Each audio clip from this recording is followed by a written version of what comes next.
Heidi, you were into riding bikes. Well, I just got into riding bikes. It was a women's all. Gotcha. It was a 100-miler. I just overcorrected and I went down and I knew I was hurt, but I didn't know the severity of it. And I was like, my neck is broken. Like I could feel the bones moving and could have died on the side of the road, really. It was scary. I looked up at the doctor and I'm like, so am I paralyzed? And he's like, yep, you sure are. And I was like, nope, sure not. Ladies and gentlemen, welcome back to the Heavy Checklist podcast. And we're going to just get right into it this week because this is an episode that I'm really excited about. Something I've been looking forward to, and it's something that is very close to home here with the podcast crew. Tonight, we're going to have a discussion with Mrs. Heidi Wing. This is Marcus's wife, and she has a pretty incredible story about a pretty terrible experience that she's gone through this past year. So buckle up because what you're about to hear is both tragic, but also miraculous, and it's one of the coolest stories that I've ever been able to witness, and I believe you guys will agree. So with that said, Heidi, welcome to the show. Well, thank you. I'm happy to be here. Who would have thought that we'd have, we always talked about having wives on here and stuff, Yeah. but it's hard. It's hard to get the scheduling all worked out for everybody. So I guess you just got to get paralyzed to get an invite, right? Yeah. Crash your bike and here you are. Yeah. So Heidi, why don't you just, for those of us, well, we got a lot of listeners and viewers that don't have any idea about your situation. So explain to us what happened. Like from... First, she's a longtime podcast producer. Those may right. not know. So I created that podcast studio at the house. Heidi has been behind the camera and behind the microphone for a long time. This is her first actual speaking podcast. So I love that. no stress. It's just a conversation. And I know before she's a little nervous. you even say anything, Heidi, I want to give a little bit of background on my relationship with Heidi. We met, me and Marcus, back in the old, and I think you were there too, Dave. Actually, for you audio listeners who aren't aware, tonight we have myself, Diesel Dave to my left, and then we Dave. have Mr. DJ Marcus Wing and his beautiful wife Heidi. So my background with Heidi was we were all at a party at your house back in Salt Lake back in the day. Duplex. A duplex, yeah, just a party house. And this car full of girls rolls up. And you've got Heidi, you've got Marcy, you got Candace, and you've got Aubrey. Four girls, right? I think that was Lisa might have been there. Maybe. I don't remember I that. can't remember either. But so this is the first time we meet Heidi, and I'm watching as Marcus meets Heidi, and as the group meets and we start becoming buddies and friends, and I kind of connect with Marcy. You're one of your best friends. Let's be honest, man. No, you didn't. Yeah, no, you got Heidi's number, and I was pissed. I wasn't gonna say that. You jumped on like 3 girls' numbers. You freaking stole like all of them. Well, you and all want to the know other why? guys It's because are like, Ronnie was "What's there. going on?" I was trying to beat Ronnie to it. Ronnie and Brian Yeah. Alphin, those guys were the worst. Yeah, Brian Alphin still has my wife's number. yeah, but you gravitated towards Marcy, her best friend, and that's when I was like, okay, the number, because bro code, you get a girl's number, Let's just say I was just being Dave. courteous, and I was just being cautious just in case somebody forgot to get numbers. At the end of the night, I'd have all the numbers ready I to saw go. Heidi, and I was like, dude, that girl's That's my what I was going to style. say. Yeah. As soon as you saw Heidi, I saw you guys connect. Yeah. And great group of girls, they roll up, and from that moment on, it's pretty much been, love at first sight. And it's it's a pretty, what's the best way to put this? It's a motivational relation. It's an inspirational relationship. It's one that every marriage should strive to be, because these two freaking love each other. Like, Absolutely. Like in a big, gnarly way that you don't see a lot of couples like this. Like it is Marcus is head over heels for this girl, and I think she likes him too. He's a keeper. Kind of. So Heidi is a very vivacious individual. She's full of spunk, full of life, full of shit. Talks a lot of Yeah, shit. she likes to talk a lot of shit. She'll always give you a hard time. Yeah, and she can keep up and outrun most shit talkers that I know. And outrun you. And outrun me. Yeah. I Last will birthday say- party about a year ago, we were at the trampoline park. Oh, and yeah. she did want me to tell you, and bring up the fact that she beat you in a foot race across the trampolines. He will have me this year. Yeah, I'll Maybe. give It's him a maybe. 1 year. Yeah. And then after that, game on, bro. that was a momentary lapse of judgment last time I lost. I think I had the wrong socks on. You have your grippy socks I on? don't think I stretched. There was something wrong with my side of the tramps. Anyways, so we love Heidi. Heidi's very spunky, got a lot of energy. This girl does not sit still at all. So that's a little bit of background on who we're going to be hearing from. So Heidi, you were into riding bikes. Well, I just got into riding bikes in January. My cousin texted me and was like, hey, let's sign up for this road bike. And I was like, okay. So I was like, let's do it. So A we road went bike race, right? road bike race. Was it Lodija? No, it was a women's all Gotcha. bike ride up in Logan. It was a 100-miler. And This is your first ride. I never ridden a road bike before. Yeah. So I was like, let's just give it a whirl. Did you get all kitted out with the spandex? 1,000,000%. Nice. I went head over heels. I was like, let's do this. If I'm in, I'm in. Yep. So we got a bike. We trained. And June 3rd came. No, June 2nd came, and me and my girls, we went up to Logan, stayed there, woke up, and I was like, oh, this is going to be such a good day. I will actually say June 3rd, I still don't hate to this day. Which is 7 months ago today. Today. Today. It's weird, like with her injury, every month is an anniversary. Yeah. And today is 7 months. Yep. Wow. But June 3rd, I woke up. It was a beautiful day. You're in Logan. There's country land, sprinklers going, and like the most beautiful day. And we were just cruising, and mile 54, someone said to me, lead the way to lunch, which is mile 61. So we're like, cool, let's lock and load and just go. And then my girlfriend was like, hey, I'm on the left of you. I'm like, okay. And when I did, I just overcorrected and I went down, and I knew I was hurt, but I didn't know the severity of it. And I was like, oh, I can't feel my legs. Oh, my neck hurts. And everyone's like, okay, just breathe. You'll be fine. And then a nurse behind me. So her friends were like, the way she wrecked, when they rolled up, they were just like, come on, Heidi, get up. Let's go. Because it didn't look that crazy. It didn't look like super gnarly. There was no road rash, How fast? no blood. 20? 20 miles an hour. Yeah. I was going. But there was, like he said, there's no road rash. There's no nothing. There's no blood. And so they're like, oh, she just knocked the wind out of her. And after a minute, I'm like, no, my neck hurts. And then my friend went, no, she is my friend now. I have yet to meet her in person, but I will one day. But she is a neuro nurse, and she was right behind me. Something and you didn't know at the time. count my many blessings. She was right behind me. She came up, and she's like, because my cousin Allison was going to take off my helmet. They were getting ready to rip her helmet off. And this neuro nurse rolled up and was like, no. Nobody touch her. She stabilized Heidi's neck and stayed with her the whole time until the ambulance got there, which, I mean, could have saved her from... what damage could have been done if they would have tried to get her worse, up, yeah. have moved her neck? It could have been a lot worse. Could have died on the side of the road, really. Like, if Whitney didn't hold my head. Because right when she held it, I looked up at her, and I'm like, my neck is broken. Like, I could feel the bones moving. And she's like, hey, just breathe, I got you.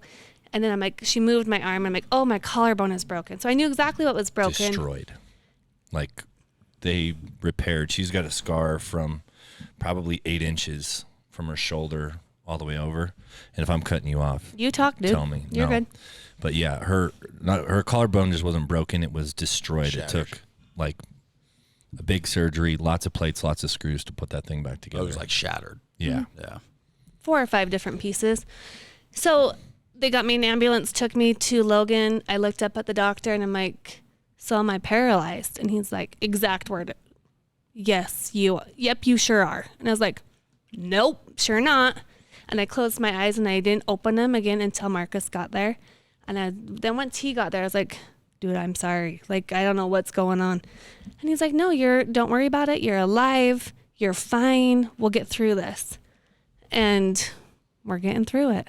So Yeah. So there's yeah, we're getting through it. There's a lot of ground that we covered there. So I remember that day because I got a phone call from Marcus, a couple phone calls, and then Marcus and I have established a code word over the years where if he really needs to get a hold of me, if it's serious, because I guess he used to just call me for no reason. I can't All the remember time, why. I'm sure I used to. Yeah, bug you you. probably just call and bug me. So we established this code word, which was bananas. And if he ever texted me bananas, then I was like emergency 911 call back.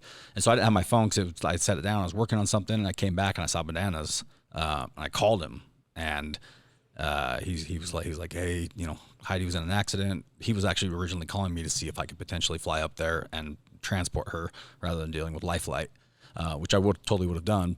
Probably wouldn't have been the best idea as far as having air medics and stuff like that, but we could have got it done. And I was actually wanting to get a ride up there. That's right. Yeah. Because, when they told me she was hurt, I'm like, well, how hurt? Like, did she skin her knee? Like, did she break her arm? I had no idea how hurt she was till I was 20 minutes away from there. They just kept telling me, Marcus, it's serious. You need to get here. Yeah. Right. Her friends. And so, like, I was like, well, I'll call Dave and maybe, I had 1,000 things going through my mind, but I'm like, maybe Dave can just fly me up there so I can get up there quick, Yep. And so you broke the news to me and obviously pretty shook up. You guys got to understand that Heidi is Marcus's world. Everything. She says everything, 100%. And he shows it every day. So you fall off this bike. Doctor says you are paralyzed. We're going to pause right there for a second, and we're going to insert the clip that we just got of you coming up the podcast steps. How do you do this? You're better than half our guests. Can't even see. I got a hat on. Not yet, because I don't see you yet. Oh, there you are. Here she is. Oh, there we go. The tricky part's going downstairs. That's just wild. That's kind of That wild. doesn't make any sense. Wait till I go downstairs. John might be. You guys might have to. So for those of you who are just listening, you can find this on our YouTube. I would definitely recommend taking a second to go see if you can find it. But this is a clip of Heidi coming up an extremely difficult set of stairs that we had to build into this podcast studio because they had to be kind of a spiral staircase. And it's basically like vertically climbing a twisted ladder. And you just climbed up those stairs all on your own. Yeah, no problem. Yep. Just as well as we do, because all of us are kind of on our hands and knees doing it because it's a weird staircase. Say better than me. So you go from paralyzed to what you guys just saw.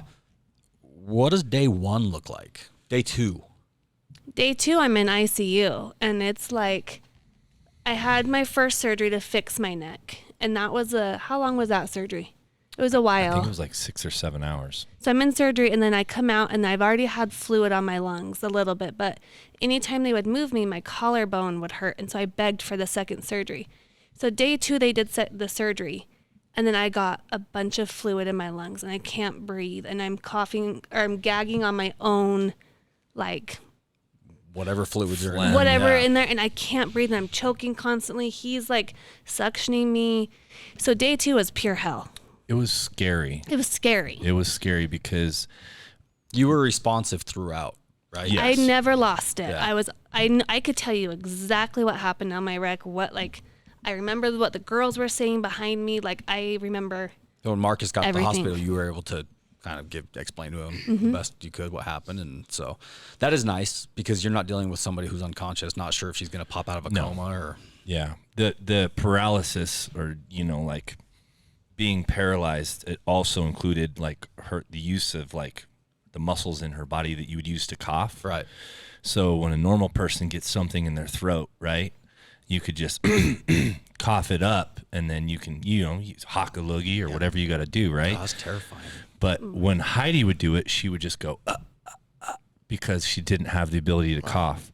And so we had some really good. So her mouth is doing its part, Yes. but the muscles below it aren't. No muscles are doing anything. So she would just be choking and couldn't breathe. And so normally they would have a respiratory therapist come in and they would do all this work, right?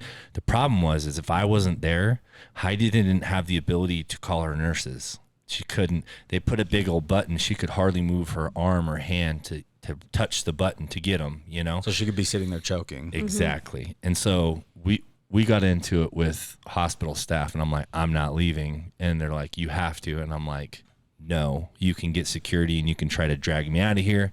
But as long as my wife can't, cough or be on her own, unless you guys are going to have someone 24/7 until she can use her hand to call you, I'm not going anywhere.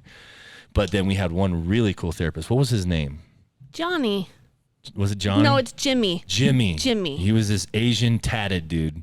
And he come in, and Heidi was like, he's got to show you something. He's got to show you something. So Heidi used to normally go home and sleep for like, a couple hours. Yeah.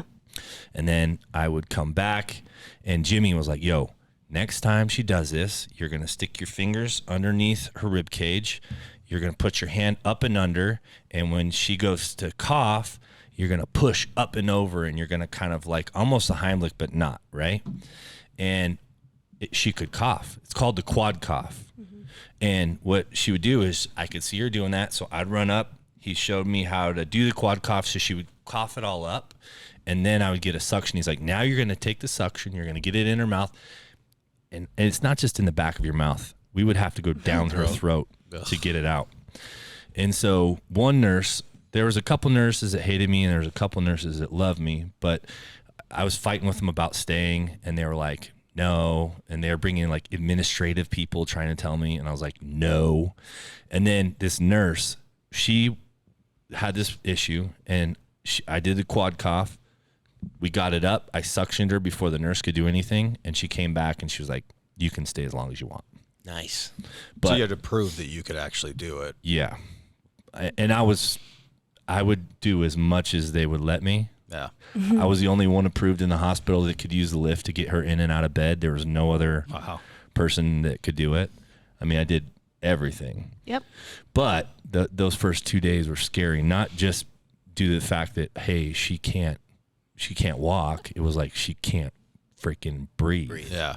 You know? So where's your head at during this, Heidi? Well, it wasn't working. It was just I would just sleep as much as possible and just try and stay calm. But really from day one, from when my doctor and Logan told me I was paralyzed, I never actually accepted the fact that I was paralyzed. And still to this day, I'm like, I'm fine. Like, I'm going to regain everything. And so even that's how it was through the whole hospital stay. It's like even my second doctor was like, yeah, you're going to live a really good life in your wheelchair. I'm like, you're FOS. They do something called the Asia test. And the Asia test is this whole like deal where they basically figure out what your chances are of recovery. And it's a tell, like, you know, how receptive you are to pin pricks and all these different things. And they went through that. It actually tells you where your level of injury is. So my level of injury is C5 incomplete. And that's where my discs are fused, but I can gain 2 levels below that, which is C7, which means you'll gain like from your chest down instead of from your neck down. And so the Asia test kind of figures out where your recovery is at. But obviously, like, he came in, and his name's John Frampton. He's our doctor.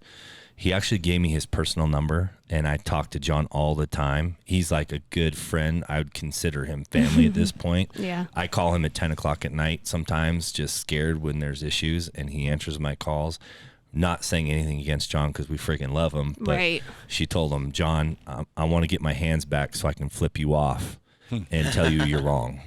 Because he's the one who said that you are paralyzed. He's the one who said, I'll live a really good life in my wheelchair. Gotcha. And I'm like, FOS. Yeah. Full of shit. You're not going to, I'm not. Like, I got 4 kids and a husband to play with. Like, I can't be in a wheelchair. Yeah. So I'm not. We love you, John, but you were wrong, dog. Well, to his credit, They have to. To his tell credit, you this is probably the first time that's ever not been right for him. You know what I mean? Like when you deal with so many people that it's what happened to you isn't normal. Well, and no spinal cord injury is 2 of the same. Yeah. Like, my body's going to react different than if his was injured, because our nerves are going to recreate at different speeds in different ways. Like, I still can't feel pain and temperature, but he might be able. You know what I mean? Like, nothing is At to one the same. point, something was torn that could no longer make that neural connection to your muscles and your nerves and everything like that. There was a broken line somewhere. You have fused that back together somehow, which is what the hardest part about freaking recovery from any sort of injury like this is getting the neurons to fire. Like, you got to get this big bundle of wires put back together the right way, and everything has to talk the way that it's supposed to. So I think that's probably the fact that you're able to even have that connection start to heal, but in addition to that, actually connect the wires to the right places, and you're able to move this, move that. Like, I know you're not fully there yet, but and it's so hard to not jump ahead to where you're at right now because it's such a miracle. But I think it's really important that we kind of study the process, because what you went through, 37 days in the hospital. It blows my mind, because I saw you when you got out of the hospital, maybe a couple weeks, and asked, because I talked to Marcus and I've talked to family and friends, and we'd all had updates, but I never received the update that you had never once been down. So when I saw you and I asked you, I was like, so how have you been? You're like, I was sad for like 30 minutes. Yeah. I'm like, what, 30 minutes a day, 30 minutes? Seconds. Yeah, 30 seconds. And you're like, no, like one time throughout this whole process. So let's be real. How long was that? What was that like? One day I woke up. It was actually a full day. I think I was sad. Like, I woke up one day and it was a Sunday, I think it was, because I had no therapy. On Sundays in the hospital, you have therapy 3 hours a day. But that Sunday, I woke up sad, and I knew I could tell I was sad, but I didn't know why. And I just started crying. And my doctor, John, he's like, I was worried that you were going to leave the hospital and never actually let loose, like let it go.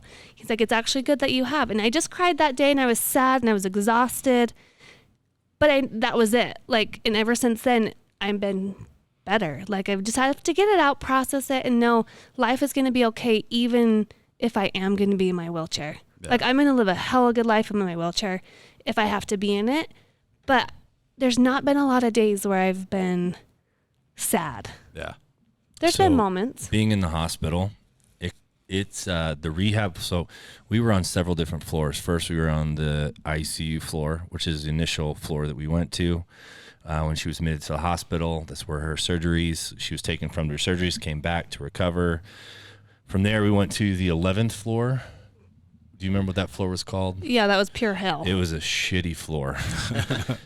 Nurses are not very available. There's not definitely the care you get on the ICU floor. But the lady who's over the 12th floor, which is a rehab floor, came down, and nicest lady on earth. And she's like, we got to get you out of here. You need to be on the rehab floor. And so she like pushed through paperwork and hustled it through. And what was it? A day later, we went to the 12th floor, which is one of the greatest parts of the hospital. Nurses were fantastic, physical therapists, occupational therapists, and that's like where all the work really begins. Like, what was ICU, the purpose of floor 11? It was just Kind of basically recovery? a space. They just taker, needed to get me know? out of ICU so someone else could use it, but the 12th floor wasn't ready for me yet. Yeah. And So it was basically chilling. Yeah, just a room. Yeah. But back to my sad day, I always go back to God gave me a second chance at life. So why can and I'm here. I can't be sad. Like, I've got a good family, and I've got friendships and people around me that I want to have a relationship with, that I'm like, and I'm here and I can do that no matter if I'm in a chair or not. Like, So I got to ask you this, because this drives me me. crazy. That mindset, that mentality that you have and that you've had throughout this whole process is like the picture perfect way that every human should deal with trauma, for the most part. I mean, it really is kind of like, if there was a manual on how to do it, that would be it. But almost nobody does it that way. Do you think that's a learned behavior, or is that something you're born with? ooh, I think probably a little bit of both. Because I've learned over the years with like Marcus and Jax getting hurt, like I never went to the negative mindset of like, oh my gosh, my husband's hurt. Oh my gosh, I'm in a panic. It's like, okay, they're hurt. Let's pick up the pieces and figure out what to do next. So It's you going to be tend- okay. By nature, you tend to be somebody who looks on the bright side. 1,000,000%. She And would, by she nature, would scoop up Jax at the track. Like, when most moms would be like freaking out if they broke their collarbone, broke their arm, snapped their ACL, which is all things Jax would do. Yeah. Most moms there, when that stuff happens, they're tripping balls. Yeah. And I stay cool. I usually just scoop them up, take Right. them to the van, go to the hospital, and she is just cool as a And cucumber. I want to figure out why you have that superpower, because the reason I'm asking is there's a lot of us who are listening who would love to figure out how to handle things better and have that. You hear on all the personal development stuff and all these different shows, people talking about having a positive mindset and an abundance mindset, but your mindset is partly who you were born as, like what you were given from God. And then the other part of that is what you've been given here in this life and what you've actually, turned into information that you turn into habits and behavior. So I think you were probably, actually, let's dive in a little bit. were you when you grew up, were your parents similar mindset, or did they make big problems out of small things? No, my dad has always been a pretty positive person, and so with my mom too. She always looks to the bright side. Like, oh, that's okay. Like, So so what I learned from them. What about your grandparents? Oh, that's a long time ago. But- I think they're positive. Carl D, yes, he was a positive guy. I don't think you really I got didn't too much of have- them. A lot of them in my life. Heidi was always scrappy though, like in her family. Like she came after quadruplets. Yeah. And so if Heidi wanted any attention, she had to fight for it. And I think that's always made her a little bit more feisty, get what she wants, works hard to get it, you know? So let's say you were born, genetically with a cup half full, right? Just you were by disposition, had the ability to look on the bright side. I think people are born with different dispositions, things like that. So taking what you were born with and then applying what you've learned throughout your life to be able to actually convince yourself that you're not going to be paralyzed and that everything's going to be okay. Was that something you consciously worked on? I constantly work on that still. I always look at my cup half full. It's not half empty because there's too many things in life to be grateful for. Yeah. And my kids and my husband and even the blue sky outside, you're grateful for. It's like whatever you want to be grateful for, you can be. You just have to look for it. Yeah. Yeah, and I think that honestly is probably that's kind of the like ground zero, the starting point for anybody's path to joy and happiness. Because there's a lot of people who feel unfulfilled, a lot of people who are trying to figure out what the meaning of this life is and why they're here and how to feel happy and fulfilled. And we watch people across all different cultures do all these sorts of different things trying to chase joy and happiness and fulfillment, all the way from building spaceships and taking private flights to space to submarines that are blowing up in the ocean. You see these people that are chasing, and I know that a lot of these people are happy and fulfilled and satisfied, but I think before you can even start on that journey I think that's step one. What you just said was the gratitude thing. It's like, I'm glad I have my eyes open this morning and that my lungs are working. I'm You have glad to that I was able to choose stand it. up. You have to choose to want that. Yeah. You can't just be like, oh, today's going to suck. And then wake up and like, okay, here's my 5 things I'm grateful for. Right. Because it doesn't work that way. You have to wake up and be like, oh my gosh, I'm not sore today. Oh my gosh, I slept through the night without 500 spasms. So what you're saying is you got to put in a little bit of work. You do, Because, for sure. And I think some people more than others because, like I said, you were born with more of a positive disposition. So you probably wake up feeling just a little bit more invigorated and optimistic towards the day. There are people that don't quite feel that way. And so for them, it's going to be a lot of work. Right. And I think it's a lot of work for two different types of people. It's a lot of work for the people who are just beginning on their personal development and self-help journey. And then it's a lot of work for people on the opposite end of the spectrum who are balls deep in this and running nonstop, and we've got success and crazy schedules. It's really hard when you get on that end to remember why you're here and what's got you here. And it's work. You have to consciously be aware of what your thoughts are doing, where they're going, and what you're allowing to consume your batteries. I'm going to always go back to that battery thing. Look at your phone. You got 100% battery when you start the day. What is causing that battery to go down? Just time passing, just being on time, it's going to bring the battery down. But then you start looking at different apps and things that are actually pulling your battery power down. And it's like, holy shit, Instagram drained my battery by 35% today. Well, dude, if it drained your phone battery, guess what? It's definitely draining you because you're spending time and energy and focusing on it. So it's a matter of budgeting and allocating time where it goes. So honestly, the reason why I'm making such a big deal out of this is because if you don't start there, just don't start. There's no point because you're not going to build a solid foundation for success unless you start with just being grateful and just stop. Any chance you get when you find something to be negative, or if there's something positive that can be said about it, make the conscious effort to not say negativity out loud. I mean, it honestly seems so dumb, but how many very successful people do you know that complain a lot? Not a lot. How many very successful people do you know that come to you and say, hey, did you hear about blah, blah, blah? It's a superpower watching people just watch bad things brush off their shoulders, Yep. And I'll tell you one thing, I've become hypersensitive to people with disabilities. You know what I mean? Like I used to just see someone in a wheelchair and be like, oh, and not another thought, right? And now with Heidi's injury, it's like, man, I see all these people and I can almost like see some of their struggles. Dude, I used to think that COVID was the worst thing that happened like to our family, Just like, oh man, we went broke. It was hard. We had to hustle. And I'm like, man, that was hard. And now I look at that, I'm like, that didn't matter at all. And that was so easy.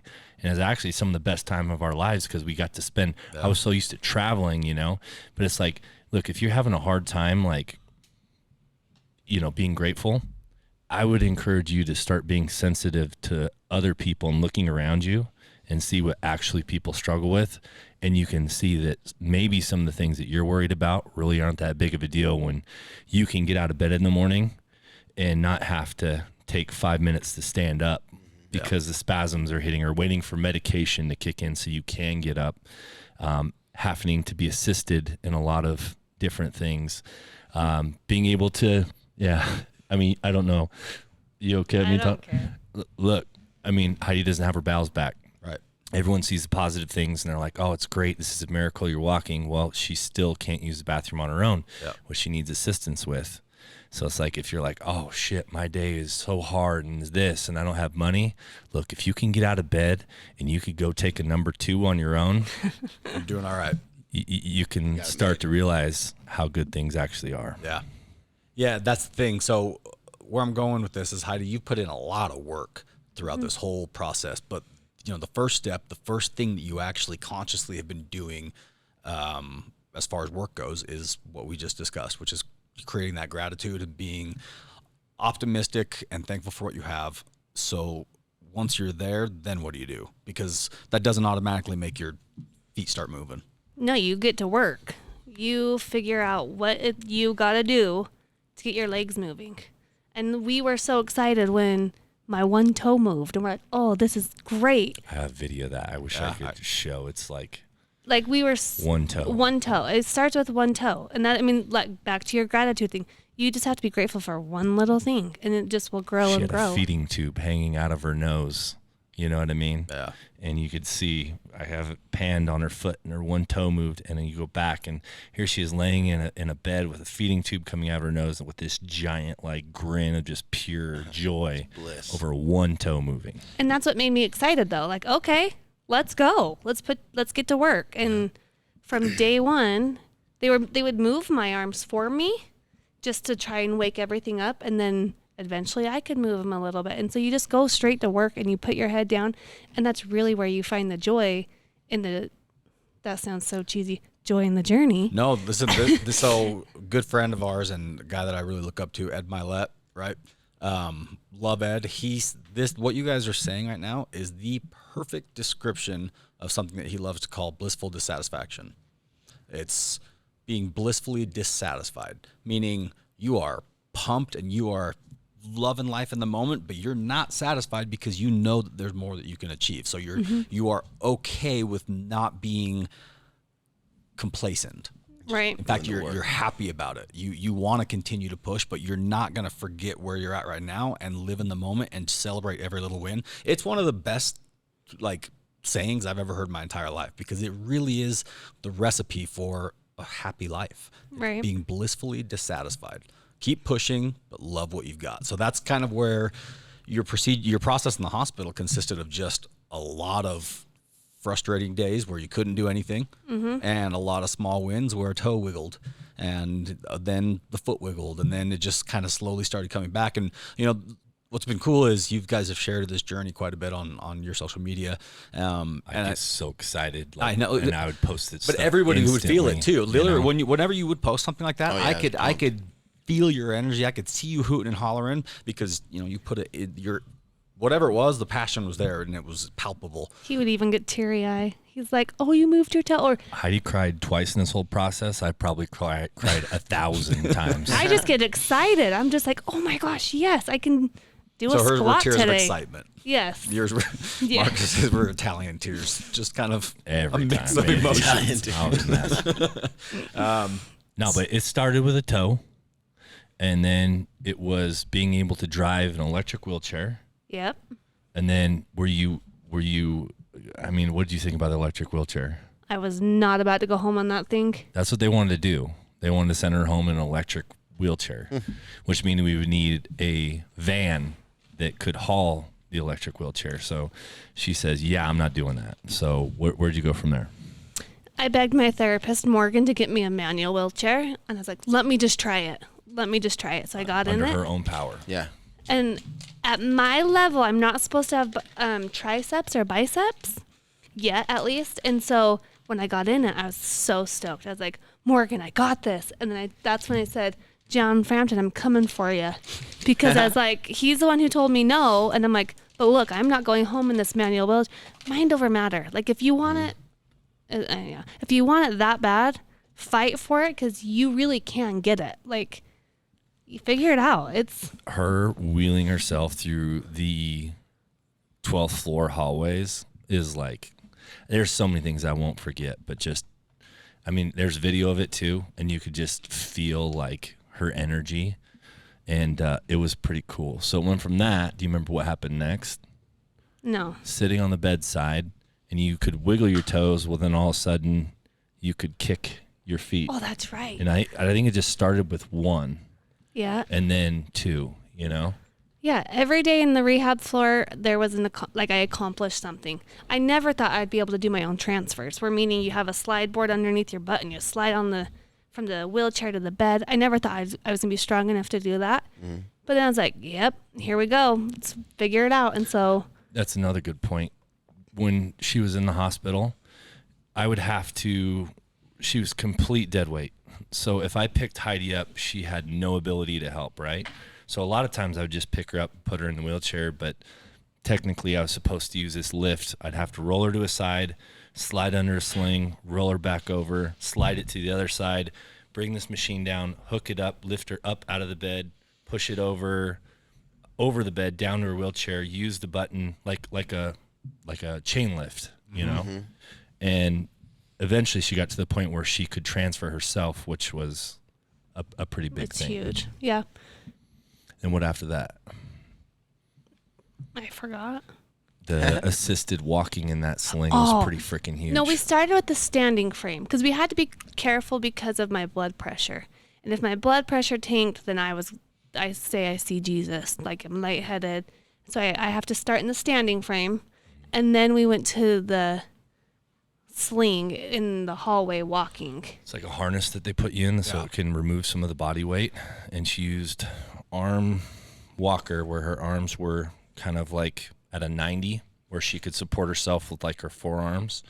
And they took some of her body weight off. Her right foot at this point didn't move very much. So they put, what was it, like a hairnet on her right foot.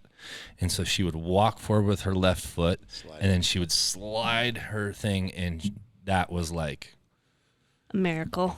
Yeah, I mean, like everybody in the hospital, like you have everybody cheering you on. Like everybody on that floor is cheering you on, and Heidi's just walking down the hall. And what was it? What were you saying to yourself, like in that video? I say a lot of things to She had myself. a lot of one-liners, but she was telling herself like she could do it, or I can't remember what it was, but she was just, Something about successful.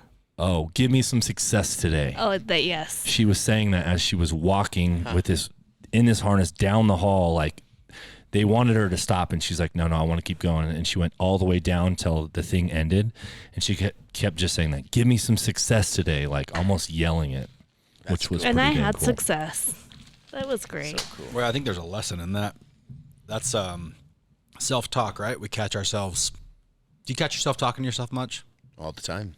I mean, I have full-on conversations. Not even out loud though. More, they can be out loud, both that and mentally. Do you catch yourself? Yeah.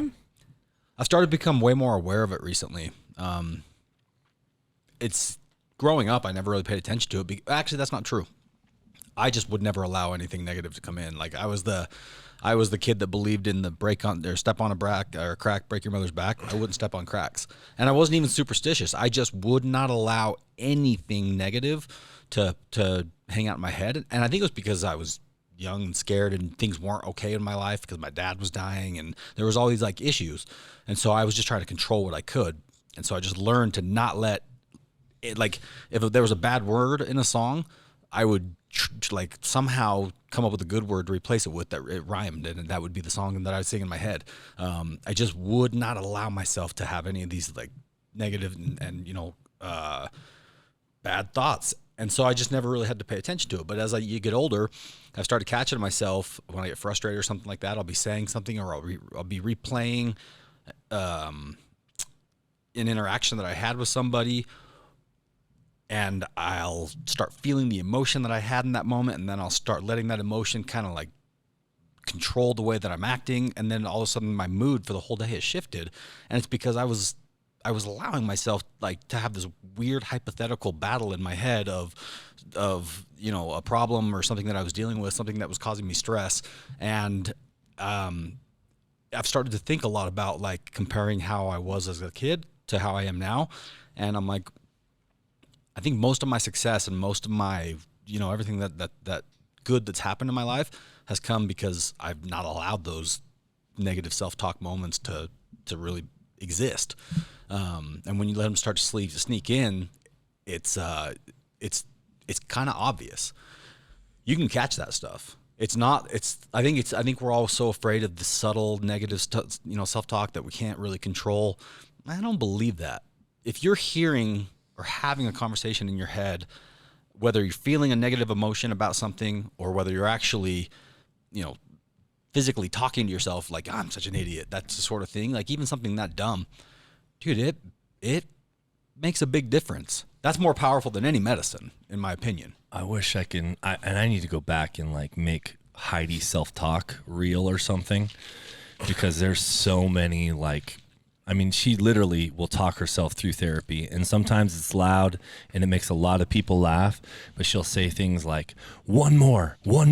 And what were some of the other things that you said? I mean, there's a whole list of them, but it was all positive and basically like coaching herself as she's like going through this therapy that was like sometimes super difficult, but she was always just like coaching herself through the whole thing. Yep. Okay, so do you guys remember have you heard of the experiment where a scientist basically was taking snowflakes and having them develop from water into a snowflake, and with each snowflake he would put like classical music or rock and roll or different types of music? Have you heard this experiment? It's pretty wild, because I always thought it was like an urban legend. I think it's true. Wait, hold on. It says urban legend right there. Hold on. Wait a minute. No, the vibrations from the music make it form differently. I've seen it too. Well, I'm gonna solve this once and for all. Don't dig too deep. Don't find out that's an urban legend. Ruin this. It's like when you talk to the rice, and if you get 2 jars of rice, and you talk nice to one, and you talk bad to the other one, the bad one you talk to actually turns black. Really? And the one you talk positive to actually stays white. Try that. Maybe you should stop calling your right hand little bitch then. Little bitch. She's fine. Yeah, I think that snowflake story we've always heard was true, but it didn't tell the whole thing. It says we need to do our own snowflake. He then concludes that classical music makes beautiful crystals while rock and roll makes ugly ones. What he does not show us is that both musical treatments made the same numbers of beautiful and ugly crystals. The treatments actually had no effect. So self-talk is nothing like that. No. Self-talk is good. I honestly believe that step 2, if we're given checklist items tonight, step 1, gratitude.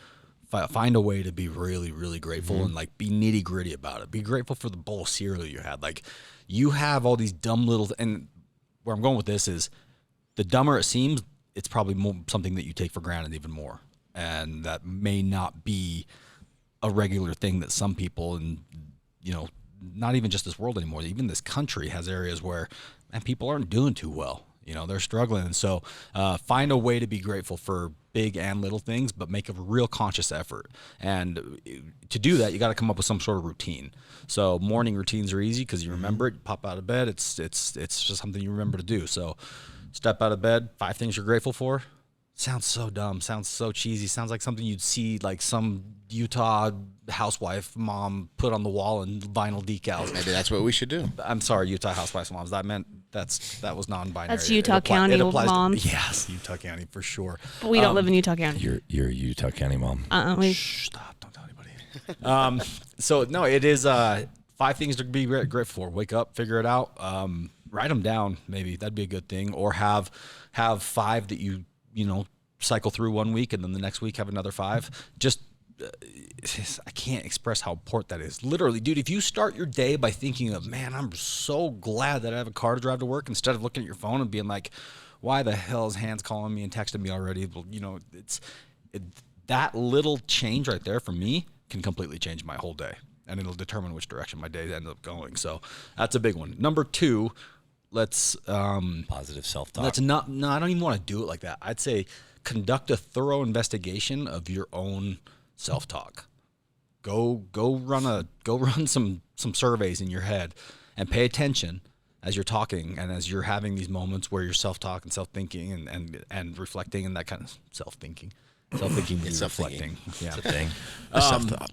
But go pay attention to it. I actually I went and saw a hypnotist once. He was on the show before, Mike. I can't remember Mike's last name. Mike Simpson.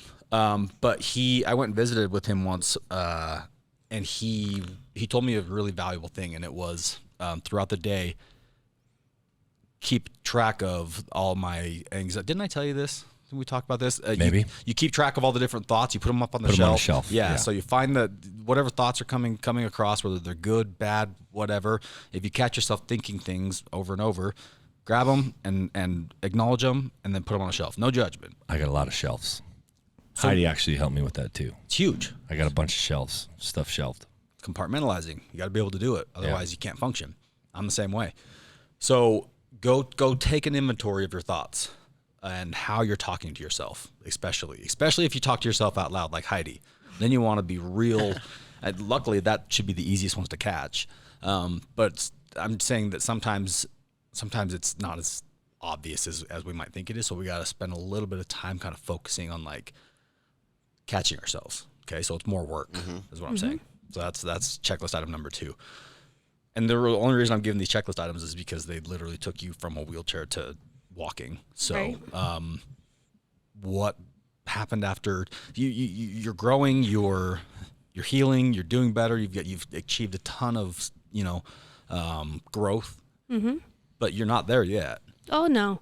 I got the big stuff, like my legs, but keep in mind, I don't feel my legs. I feel the pressure, but I don't feel temperature or pain. So, I mean, yes, I have my legs, but I don't have a lot of other things. I don't have my balance I'm working on. I don't have my muscles, like my hip flexor on one side works and not on the other. So there's a lot of things still to this day that I go to therapy for 1 to 3 hours a day to work on every single day. So coming home, you should probably talk about coming home and then NeuroWorks.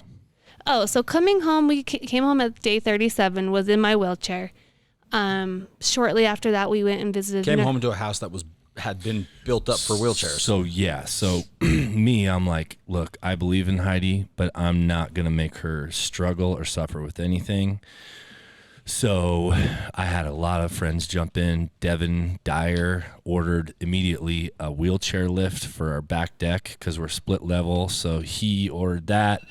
And then his brother, actually, they said that the wheelchair lift wouldn't work with our deck, that it was too sketchy. So Devin's brother tore down the deck and built us a brand new deck. Wow. Heidi's dad widened 3 doors because there were very specific requirements that we needed to even just get her home. He completely remodeled our bathroom for a 0-entry shower with handrails. We had to have I think it was like a 56-inch diameter area for her to be able to turn her wheelchair in. Ryan Hendrickson brought in a vanity that her wheelchair can roll under. This is the worst part. Tile, I'm trying to remember. Tile everybody Ram. around. Yeah. Our buddies at Tile Ram, which is a company out of Highland, Utah, came in. We couldn't have carpet in the house because she had to be able to wheel herself. They completely tore out our whole main living area, took out all of the carpet, and replaced it with hardwood floor. And this is all 100% donated. Oh, wow. Which is like, for me, I mean, it's like kind of embarrassing to say, you know, like I didn't ask people to do this. It was just people jumping in and wanting to help and making sure that she would be comfortable when she came home. Her dad and her uncle Greg spent, I don't know, 3 weeks, almost from the time that she was injured, remodeling our house. And we just had so many people come in. So when the occupational therapist came to our house to inspect it to make sure she was ready, it was fully ready. Yeah. Yeah. Which again, is not me like doubting that she would get better, but I'm like, look, people are like, well, what if she starts walking again? Aren't you going to be like pissed you spent all that money? Cause we paid for materials and everything like that. Right. But I was like, no, if it helps her for 2 weeks, I will spend whatever money it takes so that she can, you know, be as comfortable as she possibly can. And that bathroom has been an absolute Saving grace. Absolutely. The hardwood floors, being able to get around. I mean, everything is, even to this day, it's been worth it to do, you know. But you came home. I did come home. And then we went to NeuroWorks, and I have been there every day since, working 1 to 3 hours a day. And then I go to the movement clinic and I sit in the hyperbaric chamber and get stretched. So my days are full of therapies. Where they have you doing at NeuroWorks? NeuroWorks is where they do my OT, occupational therapist, and physical therapist. And then I also work with a personal trainer there to help try and rebuild all the muscle I've lost. And it's a slow process, but it's coming. Heidi's like skips over things that makes her sound like a superhero, because she is. Most people go to NeuroWorks for 2 times a week for maybe 1 or 2 hours a day. Heidi goes to NeuroWorks 5 days a week from 1 and most of the time 3 hours a day. Wow.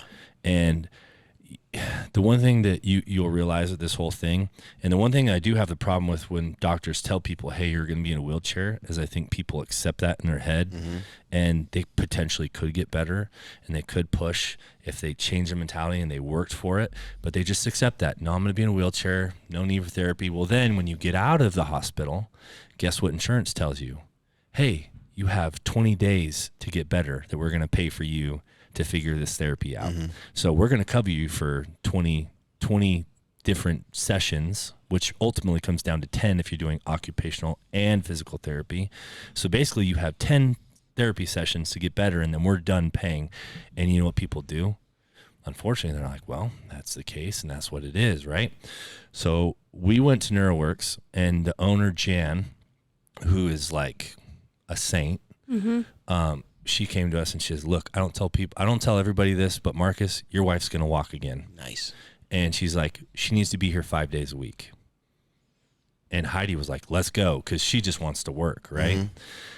And because of donations, like Heidi's friends started this Venmo thing, which again, for me, man, if it was me, I would have said, no, I'll figure it out on my own. I'm not worried about it. Whereas my wife, I had to like, kind of like, Humble yourself. bury my pride and be like, I need to give her the absolute best chance of recovering, getting better, and getting any help that we possibly can. So people were very generous and donated funds for therapy and for recovery and for figuring out her life. And then Brian Green, you guys came and did your thing and helped us at the moto race. We put on a big race where we put on a good event for people to come to, but that money, everybody donated their time and the track and everything else, and that money went straight to NeuroWorks so that Heidi could go to Get therapy. 5 days of therapy. But you know what I mean? It's like her mentality is like, put me to work. It was never like, Which is an awesome mentality. You said that about the doctor saying you're not going to walk again. That's a bad thing for some people mentally. I think that works so perfect with her attitude because she's not someone that's going to let somebody else set her limits. 100%. So yeah, it's probably like half and half. It probably really hurts some people, but it also kicks people into gear and helping them walk again. Yeah. I didn't accept it. I wanted to walk. Now, you don't let anybody set your limits. And I knew I would. Like, in my mind, I set that from the very beginning. I'm like, I'll walk in here and flip you off and tell you I love you. You did that already, right? Well, we went to the 12th floor, and he wasn't there, so I got to make another visit. Flip me off with that little bitch. Little bitch can't flip. This one can. She was actually moving. There might be a new machine I need to try. We just got hooked up with, I don't even know what it's called. It's called the Newbie. This dude came with this direct current electronic. Oh, that's right. Anyways, her hand hardly moved at all, and he did one therapy session with it. And show the camera. Look at the camera and show him how much your hand moves. Little bitch is moving. That didn't happen last week. One session. What's it called? The Newbie. We're going to fly to Austin, Texas, where they make this machine, potentially buy or lease one, and maybe through NeuroWorks, getting them set up with it because we're pretty certain that it's going to help. What does it do? How does it work? Okay, so you have these sticky pads, but first you have to find your hot spots, it's called. And so he puts a pad in water, and he rolls it over your body, and you're like, oh my gosh, I can feel it there. And then on the other spots, you can't feel it. So that's called a hot spot. And so he puts it on there, and then you work through the muscle, like it tightens and made my hand like all cockeyed. Yeah. And then you just have to work through it. And it's supposed to, what it is wake up those pathways that are blocked. And it's supposed to help send the nerves the signals down. That's supposed to be electrical current through your nerves, and then where has the disconnect. It's communicating. What's connecting your brain to those nerves, saying, "Oh, it's okay to go through these. Like it's all a big old thing. I'm gonna go to Texas. Yeah, it's gonna be good. We're really, really pumped on that. That's kind of like the newest thing. But NeuroWorks it's my safe place. It's but my cute therapist Emma. She tells me because I'm going down to 4 days a week, and I wasn't very happy. She's like, you need to go find yourself again. So there's a spot where it's like, okay, you're comfortable and in your safe place. And you're like, yeah, I'm going to make all this progress. But now guess what? You got to face the real world. And you have to figure out who you are again. Outside of therapy. Because that's my safe place. I'll go there. I'll talk to everybody. I've got friends there.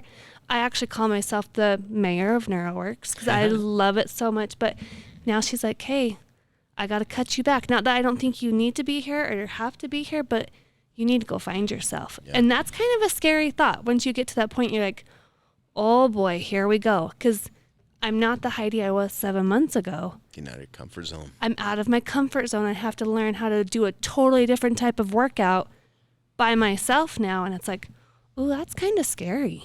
NeuroWorks is, if anyone had any kind of spinal cord injury, any neurological injury, and you're in the state of Utah or any of the surrounding states, there's people that come from other states. NeuroWorks is the place you need to get to. There was another kid. I don't even know how I follow him on Instagram. Tyler Graham. We're good buddies with him now. He's one of our homies. Injured a year ago or so in a bad snowmobile accident. And I remember, I don't know this kid. And he's Tyler, a great if I guy. do know you, I apologize. I can't remember how I know you. Anyways, I saw his post when he first went down, and it was so sad. Like because he kind of documented his journey pretty well. And I just remember being like, oh, that poor guy. I snowmobile all the time. Like it was a moment where I was like, I should be a little more careful and grateful. It was a big eye-opening moment. And then I start watching this guy's journey on Instagram somehow, and he's recovering at the same place you are. And you guys actually work out together? Or we did a partner workout. It was hilarious. He went from paralyzed to moving again. Right? Yeah. Yep. He's walking. He drives himself to therapy. He works. He's got a construction company that builds custom homes up in Heber, Midway area. But he also still has a lot of challenges with spasms and things. He actually has a lot of nerve pain. Mm-hmm. Oh. But he's a great guy and also one of the most hardworking dudes at NeuroWorks. But NeuroWorks, I would attribute a lot of this Heidi's success to a lot of the therapists there, to Jan, to all of the people that have been working with her. Because I don't think without NeuroWorks, when when we got out of the hospital, Heidi came home and our insurance sent us Rehab Without Walls. Maybe I shouldn't say their name, but they send therapists to your home to work with you in home. And their goal is to get you comfortable, you know, in your wheelchair, and to learn how to cook in a wheelchair, and to find yourself in the bathroom, and how to, fix your hair, and how to get yourself dressed. And we're like, look, we don't want to do this shit. Heidi wants to walk. And finally we had to cut it off, and we're like, no more.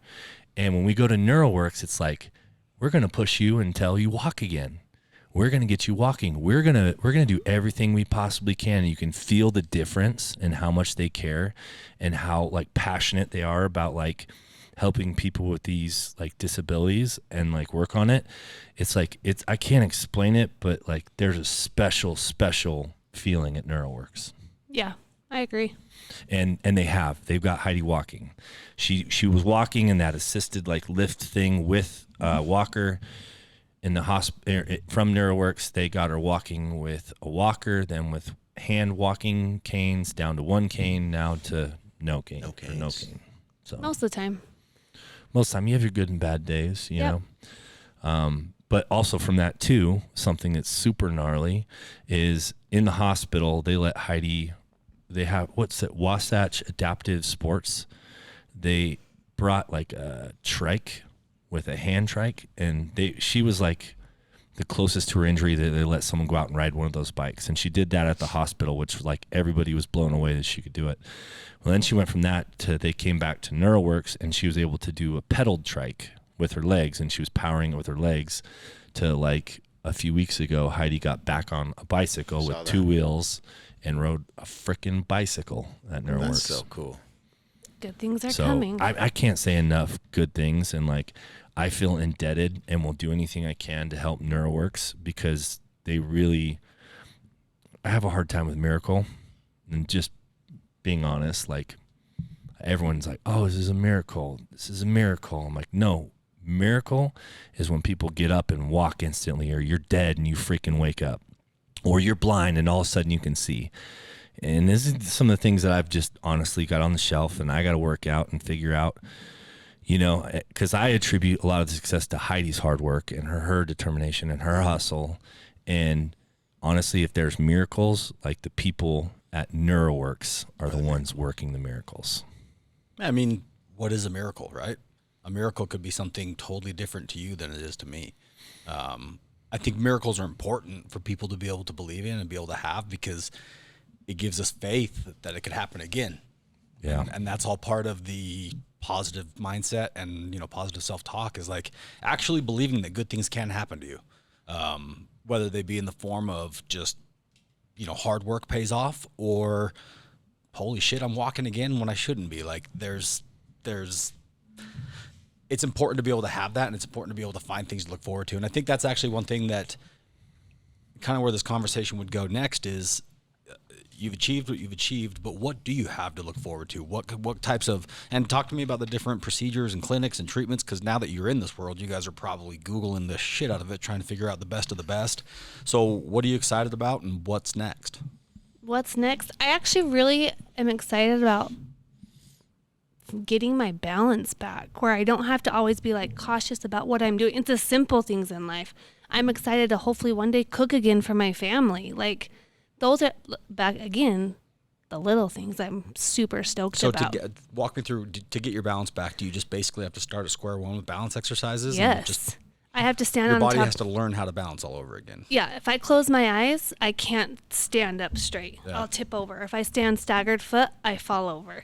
So it's just learning. Your body has to learn how to do that all over again. So yeah, I'm walking. I don't have my balance. I don't have, what else do I not have? My bowels. I can't do my own hair. Like there's a lot of things. Your right hand, we hope. There's a lot of things. We're super positive about now, you know. Are there any treatments or procedures you guys are looking at that you'd love to do? The newbie one. I would love to go to Austin and figure out who these doctors are. Who was the guy that did it to you? So he's my brother's nephew, basically.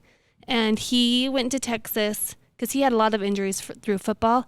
And he learned about this through him and his uncle flew to Texas, learned about it, and they were going to sell it, but then didn't sell it. So he has the machine. It's like $20,000, this machine. And they're one of the only people in Utah that own one. And so you have to go to Texas, get trained, either figure out a protocol of what it will be like, and then come home and do it and just do Zoom calls or go there frequently. That's like our next big thing. You can't use the one that's here? So it's a weird situation that's owned between like 3 different people, and they use it quite a bit. And frankly, we just don't want to be a burden to others. He's been awesome, and we'll probably do a couple more with them. But I mean, if that one time woke her hand up that much, I mean, it can work on her legs, it can work on firing her other muscles and nerves, and so we're either going to buy one, we're either going to lease one. Hopefully, what I'd like to do. I got some jumper cables and some sponges. Yeah. Okay. Let's get this party started. Might be a little experimental. That's fine. You might kill me on that one. But I'd like to try to get a machine to NeuroWorks. And so we're going to work with Jan, and whether we find the funds to pay for it, if I pay for it, whatever happens, I'd like to get it to NeuroWorks so that they're trained on it and they can use it on Heidi and they can use it on other people. Yeah. But that's like the super exciting thing. But also Heidi has another major goal for September. Yeah, I'm going to do a 10K up the mountain. I'm walking it. When? Nice. Except the first weekend in September. A 10K. Called Mamalay Mountains. You ever heard of this like fitness influencer Mamalay? What's her name? Andrea. I do this event for her. It's an all women's event. She put it on. I've done it for 2 years now. It's a super cool event down in Kanab, super crazy scenery, but it's a 10K through this Kanab Mountains. It's like a gnarly 7-mile hike. Uh-huh. Mm-hmm. And I'm going to do it. It's kind of a run, but a lot of the girls just walk it and hike it. And Heidi's made that her goal. Like, that's her comeback. That's like, awesome. You know, what well, she's training for. I'm going to do something on my year mark, but I don't know what that is yet. But my big goal for this year. So you go water skiing on your year mark. Well, they have adaptive. I can go do adaptive skiing, but I had to be a year. I actually begged to do that this last summer. They wouldn't let me. What's adaptive skiing? It's a sitting position.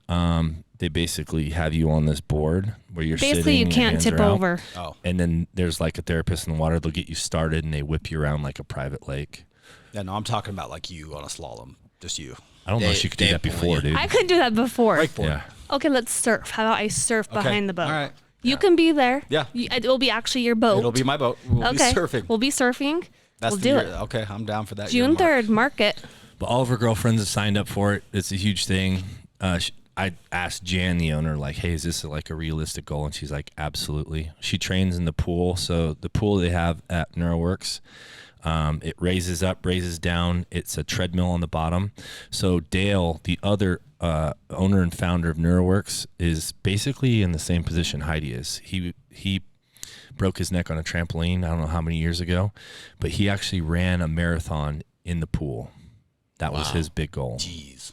So inside the pool where it relieves some of your body weight and takes some of the stress off your joints, but he legit ran a full marathon inside the pool. That's pretty incredible. So Heidi's thing is, you know, the 10K through the mountains, which will be super challenging, but yeah, that's what she set her mind to. We'll do it. You can come along for the ride. You've been growing. I don't see that being a challenge, to be honest with you. Nope, Jan just said walk with walking sticks and you'll be fine. All right, let's do it. We got this. So you guys have 4 kids. How has this affected the kids? Oh man, they're freaking troopers. KK, my youngest, who's 8, from the very beginning, she's always said, oh, my mom's fine. She's just in a wheelchair for a minute. And she was right. I was just in it for a minute. But my kids, London stepped up. Jax has been fine. He's like, it's mom. She'll be fine. But, Frankly, you got spoiled from everybody. Yeah. While we were in the hospital. We had a lot of good friends. I was in the hospital every single day. I never missed. There was never a day that I didn't go and spend all day there. And so we had friends that would rotate days every single day.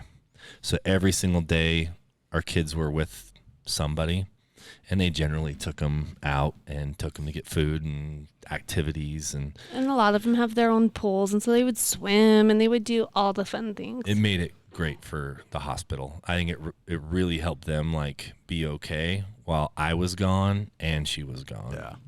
But London, I mean, dude, you never realize how much your wife does until she's not able to do it. keeping up on dishes and food and running kids to guitar and to soccer and to motocross training and picking up from school and taking to school, all these different things. You don't realize how much your wife does. Laundry has been a freaking battle, and 90% of that is London, our oldest daughter. Wow. She's 15 years old, and she basically does the laundry for our family. So, I mean, our kids never complain. They don't get upset. They just jump in and help. No, and I think it helps too that I didn't have a brain injury with it. A lot of people who have spinal cord injuries also have a brain injury and that aren't all there. And at least I'm all there. And so they can at least talk to me and feel like I'm still their mom. Oh, you're still mom. Just 100%. with a little bit of a disability for a minute. That's all. But Kids are great, man. kids are good. We were really, I don't know why they are or why they're not, but our kids have always been awesome, and through this whole ordeal, they've been super strong. That's I had this totally off topic, but I had the funniest experience with Jax the other night on New Year's. Did he say shit or something? No, dude, I was leaving, and everybody was inside still, and he was out walking in. He was being super helpful with the fireworks. He was like super you could tell he was like broing down with me a little bit, and it was kind of cool because Jack's never been a bro. He's always been your just little kid, but now he's like a teenager kind of. So anyways, I'm leaving. I'm like, all right, Jack, see you later, buddy. And he's like, all right, man, we'll see you later. Dave? He wasn't sure if he was supposed to call me like Heavy D, because he went to go call me Heavy D, but then he said Dave. Like the question mark was like, he was like, I don't know if he's asking me the question or himself, but I just kept walking and let him just kind of simmer in it. But yeah, he's hilarious. Yeah, you guys do have good kids, and you've had one thing that I remember. I don't know if we talked about this on one of the episodes or not yet, but you and I were on the phone talking, and I was talking about, you receiving help or, donations or anything like that. And you just were like, no, I don't want it. It's like very, very, do it yourself type of guy. And we talked about why it's important that it actually happened, whether you feel comfortable with it or not. And it's because you got to let people show that they care, right? Like you have so many people who do care, and they don't know how to help you, or they don't know how to make your pain go away, but they want to do something. And so you guys have seen help in a million different ways.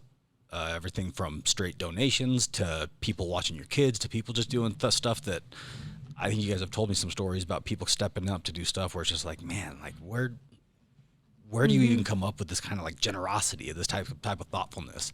So that's been huge for you guys. Have you started to accept that a little bit better, Marcus? Oh yeah. Like I think we mentioned this in the last one, but I had a buddy who organized it was at a motocross race. It wasn't the one that we did to raise money for Heidi, but he did like a drive, like where people bring their own old gear, and then people were like, oh, I need a pair of boots, those will fit my son, and they would buy the gear. Everybody donated the gear, and so he was just walking. It was really awkward at first. He kept walking him, just handing me money, right? Like, here, these sold. Hey, dude, we got more here. And I'm like, oh, dude, I hate this. I hate it. I don't want to be that guy. I'll figure it out. I'm like, I'll sell everything I own. I mean, I'll whatever, And I looked at him. I'm like, dude, I just hate charity. Like, I don't want to be a charity case. And he looked at me. He's like, Marcus, it's not charity. It's community. And we're a part of your community. Yeah. And that kind of changed my outlook for it. And frankly, I couldn't have done all this, man. I couldn't have. I really wish I could have. And I wish I could say, hey, no, I did it all on my own, right? But what people need to look at is when they see the videos, and the reason why I'm so proactive at posting these videos of Heidi walking, riding a bike, jogging in the pool, jogging on the treadmill. I mean, all these things is because I want people to see the people who do donate the money.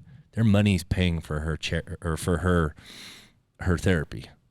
They have claim in that. Do you know what I'm saying? Yeah. I want people to feel that when she's running and making these accomplishments, and the people that are watching my kids, so I could be there with her in the hospital, they can be like, oh, I'm a part of that, right? I want people to feel like when they bring us meals, and so that I could focus on taking care of Heidi, or when they're taking her kids, or when they're cleaning our house, or when they built all these things, it's like, oh, she's doing better, and I helped. Yeah, everybody likes to see their investments grow. Yeah. Do you know what I'm saying? So it's like, it wasn't me. It wasn't all these things. It's like, people have claim in that. The people who came to that motocross event who've been paying, that motocross event has been paying for therapy since. Right. They get claim in that, man. Right. It's all of us, and like, it wasn't just me and Heidi. It wasn't just Heidi. It wasn't just me like financially paying for it. It's like, we have a huge, massive community, and frankly, I couldn't have done it by myself. So it's been very humbling. I've had to kill a lot of pride, but I would sorry, there's more tears, but like, if it was me, I wouldn't have accepted anything. Right. But for Heidi, I would do anything. Right. I would do anything, and that was accepting help, and it's paid off, and she is where she is because of our community. This has rocked your world. Like, rocked your world in so many different ways, and I've, as you know, your best friend, I've sat here and I've watched it, and you know, Heidi's your best friend, your wife, and the, you know, closest person in the entire world. She's watched it. I mean, this is it doesn't just affect you, Heidi. This has a ripple effect for good and bad. Right. And taking care of somebody is hard. I remember when my dad came home from when he was gonna die. He came home from hospice because we knew that it was just a matter of time. Dude, that sucks. Every single day, check it. Like, watching this person who used to be like he was my everything. I looked up to this guy. He was like my world, and he was Superman. To now he's just stuck on this bed and just can't move, can't help himself, and it's so exhausting. So where I'm going with that is anybody who's taking care of somebody has a small idea of what you've gone through, but then you add on top of that taking care of kids, and then you add on top of that being the breadwinner, and it's a lot, man. So, you know, we talked about a few episodes back about therapy and stuff like that, and you and I have spoken since then, and I hope you don't mind if I share this, but after that episode, when we talked about therapy, Marcus pulled me aside and just kind of started talking. And Marcus is not one to talk at all to anyone ever, because he doesn't want to burden anybody with his problems, and just, you know, keep everybody figure your own shit out. It's kind of Marcus's way he goes through life. But you got a chance to talk you and I sat and chatted for 20, 30 minutes. What did that feel like? I'm curious. It's good, man, because I don't tell Heidi. Heidi's learning how to re-walk, and you know, she's got so many things that I'm not going to say, hey, I feel sad. Right. I feel bad today. You know what I mean? I don't burden her with anything that I'm feeling. I just figure it out, right? But frankly, there's not a lot of people I can talk to. Right. You know? Yeah. I mean, my best friend is and the person I spend most time in the world with, besides Heidi, is my 12-year-old son, you know? Again, not someone that you put weight onto or talk to, you know? And so, yeah, when I talked to you, it was like one of the first times I could just be like, here's what I'm dealing with. Right. You know? And it felt good to let it out, you know what I mean? And talk to someone and say it out loud, and not just have all those things on the shelf, because, you know, there's a few things on the shelf. You don't know until you experience it either. You don't understand. You hear people talk about like how good it feels to get things off your chest and to talk to people, but until you've experienced it in a moment like that, there's no way to explain it. It's just something you gotta feel. So again, that's encouraging anybody who may be reluctant to express your feelings. I know it feels unnatural. I hate it. It's the worst. But once you get into it and you let a little bit out, it can relieve a pretty heavy load, right? It's, you know, the teapot has to boil over every once in a while, and it's perfectly normal. And it's something that we should normalize even more, especially with men. Men's mental health is just kind of like buck up and figure it out. Like that's kind of the way that it's been, you know, we've all approached it for generations. And I think we got it from our parents, who knows, but it's just like men don't really talk about it that much, but we're all dealing with it. We're all going through something. And so it's just take the time and figure out a way to talk to somebody about it. Whether, you know, we've talked about the in fact, I talked with my family a bunch about this at Christmas because they listened to that episode about therapy, and my sister Alicia is super passionate about, therapy and helping people heal, especially like, in different people of different social classes. So she loves finding a way to help people find the help that they need. And we were talking about therapy, and she's like, my mom brought it up. She's like, therapy is like, not everybody can afford it. And we were talking about all the different types of therapy for like BetterHelp and these different things. And it's true. I never view, $60 a week as something that most people can't afford, but there are people that look at it and it's like, maybe that is a little bit out of your budget. When I was growing up, my parents could have never afforded that kind of money. So what are your options outside of that? Friends you've got, but how do you approach a friend when you're struggling, when you're not used to talking to people about your feelings? How do you do that?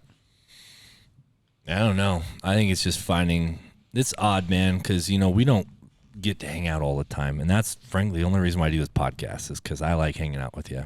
And I like being able to catch up. And I live down south and you live up north. And, sometimes it's hard to connect, right? But oddly, you're always the one guy that when I have issues, I can talk to, right? And I think it's just finding that person that you do feel comfortable talking to. Yeah. Like if there's a lot of people like, they're like, hey, man, how you doing? I'm like, I'm fine. Right. And you got to find the person that when they say, hey, man, how you doing? And you're like, I don't know. You know what I mean? Yeah. So you see the value in it, and it's something that you're going to continue to figure out how to do. Yeah. I like I said, I don't know I'm to the point where I need therapy. Maybe I could benefit from it, but I mean, just talking to you and letting a couple things out. And I don't like to, but I've broken down to Heidi a couple times now. And let's talk about that, though, because there's an interesting dynamic there. Because in your world, you're burdening her, and that's like your whole duty in this world is to make her life better and not to make it more difficult. Absolutely. However, there's another, you got an equal partner over here who has a say and a vote, and it's like, Heidi, you see this. A woman's intuition can pick up on this shit 10, months before it even happens to us. Like right. you know what the man's feeling. And so do you feel like he owes that to you, or do you feel like that is something that your relationship needs? He doesn't owe it to me, but I can just ask a couple little questions and it will come out. So it's like eventually he will open up and he'll communicate a small part, right? Because he doesn't want to burden me. But I don't think he owes it to me because he knows what I'm going through. But at the same time, I would like to know what he's going through, but he has to let me in. It's not going to burden you. Do you think it's going to weigh you down the way that he thinks it is? No, absolutely not. I agree with that. Absolutely not. Because I think that where you lack right now is physical strength to be able to do things for yourselves, but you have this surplus of mental capacity. Mm-hmm. In fact, you probably have more than you normally did because before you were moving and shaking so much, and now you're kind of stuck in your own skin a little bit, right? And you're like we talked about going back to the real world, so you've got some bandwidth, is what I'm saying. I would love him to open up and be like, and he's gotten better now that I'm a little bit down the road. Right. Before he was super closed off, but he's getting better, and I can read on his. I wouldn't say closed off yet. I just didn't want to burden. He was cautious. He was cautious, but he's got to also realize that I'm his equal partner, like you said, and I'm here for him. And of course I want to know what he's feeling. Right. And he should be able to communicate those to me. Like in our say culture, in our religion, we put a lot of like emphasis on like the man of the house being like the strong one, the priesthood holder who guides the family. And I've just never been able to like fully be that. And I'll be honest, like Heidi has always been the strong one in our family. She's always been the one that like is the rock and that we lean on, And like when kids have questions or they want to know something, a lot of times I defer to Heidi because like she's the strong one, right? I'm emotional, you know what I mean? Like Heidi's like the strong one of our family, and so it's hard. Like when I do see her struggle, it's like for me to like feel like I'm going to add to that. I'm like, man, but you're not adding to it. That's the thing. And we've been able to talk, and I don't want it to feel like I don't say anything to her because I've had my fair share of breakdowns, and it feels weird when your wife's laying in bed and with all the struggles and she's comforting you, Yeah. It's hard for me. I don't want to add to that, and I don't want to be weak for her, but she can I don't definitely see it as a weakness. she can definitely feel it when I'm struggling. And there's been things outside of Heidi's injury that I've struggled with lately, and I open up to her, and she again is a strong one and gives me guidance. Yeah. So And I think this is kind of a big case of we can help each other's weaknesses become strengths. Mm-hmm. And it's been cool to watch you guys open up and watch you, especially Marcus, open up and feel like it's okay to talk and okay to feel and you don't have to take it all by yourself. It seems stupid to talk about For sure. me and like what I deal with when when I sit next to someone who's had so much taken away. Right. Do you know what I mean? Yep. So that's like where I'm at, man. It's just, I think that the problem with that thought process, though, is comparison. You're comparing your situation to hers. You're comparing. Comparison is rough, man. When you start comparing things in life, and it's, yeah, I think it's where a lot of people get tripped up. Is it's a me versus you, this versus that. No. Sometimes with comparison, and I'm not saying that's where it goes here. Yeah. But I think it's important to, in general, comparison only hurts us when we try to judge where we're at versus where somebody else is at. And I think it does in this case because I think you're judging that your problems are going to burden her significantly more than they really are. And it's just something to watch out for, I guess. yeah. I just, dude, honestly, like I would have rather be in her situation. Oh, yeah, I sure would it is. rather take it away from her. Like legit, dude. And I don't just say this, like if I could make a deal with God right now and be like, hey man, I'll give up my life. You give her hers back, everything. I'd do it today. Hold on, but think that through though. I know. Think that through. I Because know. what would that do to her? I know, but I would do it in a second. Would you? I would do it in a second because all I want is for her to be better, and it's harder. It's harder. This is harder for me. I really, I've been on the other side of injury where she's nursed me back, Yeah. Several different injuries, several different surgeries, lots of recovery time. And she was always a strong one, and like, it's like, man, I feel stupid a lot of times because I'm not as strong as she is. You know what I mean? And I just would do anything to take it away from her, and I can't, and that feels worse. And then trying to be the strong one like she is hard. It's hard to be like Heidi. Yeah. Yeah, I It don't is know hard. what I'm trying to say, man. All I can say is I'm super proud of Heidi. I want to be like my wife. I feel like she's one of the strongest people on the planet. And if you want to feel better about your situation, I suggest going and watching some of Heidi's stories. Yeah.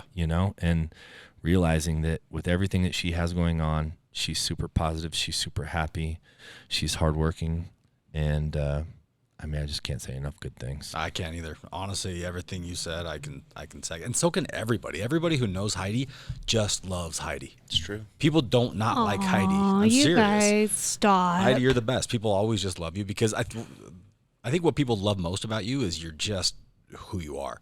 You are not out there to people please, and you are not out there to pretend like you're somebody who you aren't. And people see it, and it's just like, holy shit, she's real.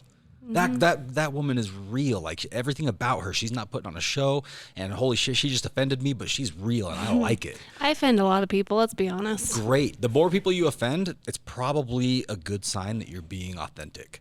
Yep. It's okay to be authentic. I mean, obviously, you got to I have a think little bit of more tact. people. Oh, shit, I don't have Yeah, that. that's the thing. You have plenty of tact with how. Yes, I can't, Marcus. How many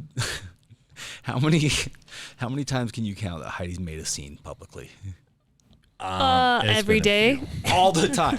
That's what she does. That's who she is. It's great. It's what you love about her. But it puts a smile on people's faces. Like, just be who you are, enjoy life, and laugh when you fall. Like, it's fine. Yep.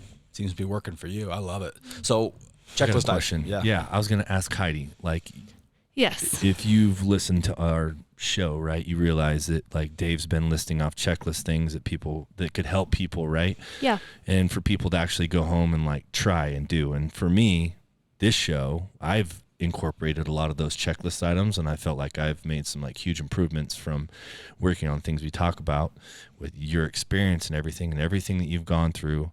Dave's already given a couple, but what checklist items would you give people to work on that would help them improve?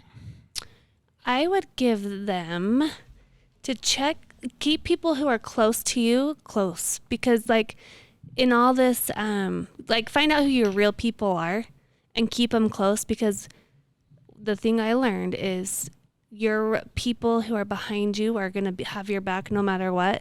And relationships are the most important thing you can take with you throughout life. Perspective has been put in my face, like, okay, what really matters? Your team really matters. Look who is your friend, and see if they're the people you want to be like. And like, if they're not, like, find some new friends or find someone who can support you and be there and like talk to, or any of that stuff. Just find your support team. Yeah. And hold them close and tell them how much you love them every day, because you never know if you have another chance. I think that's, everybody talks about having their circle, right? You don't just have a circle. You have to maintain that circle. Yeah. Relationships require maintenance, some much less than others. Good example, Andy Frizella and I would call him like one of my best friends, and I don't even know why, because we could go 2 years, 3 years without talking to each other, once and then pick up where we left off. And some relationships are like that. Other relationships need to be a great example of a great friend, Matt Arnold, Billy Louver. We talk about him all the time. He puts in the work to maintain the relationship with us and to make sure we know how much he loves us in the form of his gifts, and just he is the most thoughtful gift giver in the world. It's insane. But quality time, everything that he does. So it's I think what you're saying is figure out what your circle is, and then what are you doing to maintain it? Right. And be there for someone. Yeah. Like that's another thing is like, yeah, there's a lot of people who've been there for me through this last 7 months. I can't wait to be there for someone else. Yeah. I want to pay it forward. I want to be there. If it's people for at NeuroWorks, or if it's just my own friends or family, that matters the most to me. Yeah. We'll spend our whole life, trying to repay and to show kindness the way that we have been shown kindness. Mm-hmm. I think about that every day, dude. Like, and I'm not ever going to post it on my Instagram and be like, look what I did, guys. It's just not who I am. But since Heidi's injury, I've taken every possible opportunity to serve other people. And I do that because I feel indebted to so many people, and not to them specifically, but just to pay it forward, right? Yeah. So one thing that we'll be doing every year is we're going to be doing the Good Vibes race, that motocross race. We'll find someone else who's in need of therapy, who's in need of support, and we're going to do that race once a year. And it won't be for Heidi or our therapy. In fact, I want to put this out there, like, we're good, We've had so much support that I think that if you're considering supporting us, find somebody else. Wow. You know what I mean? Yeah. And that's like my goal in life, is to try to catch up. And so I think that my checklist item is service.